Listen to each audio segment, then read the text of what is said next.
All right, here I have a 2025 Ford Explorer with a 2.3 liter engine, and I was doing an oil change. And if you just want the quick information, it takes 5W30, 5 quarts.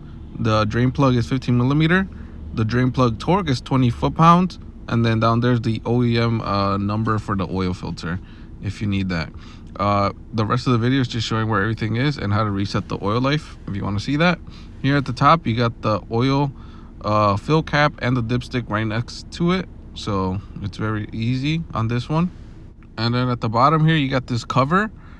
You have, I think, 5 7mm bolts, and then like 5 clips. Everything red is bolts, and everything blue here is clips.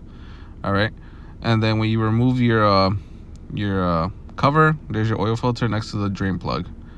So again, very easy. And then when you refill your engine, you want to make sure that the oil level is in between those two circles. And then to reset it, you turn your ignition on. All right, and then you're gonna be using this OK and this menu button, so press OK. And then when you're here, press the menu button, and then you're gonna go down like this to maintenance, vehicle maintenance, press OK, oil life, press OK, and then hold OK. And that's about it. So if you have any questions, just let me know and I'll try to help you out.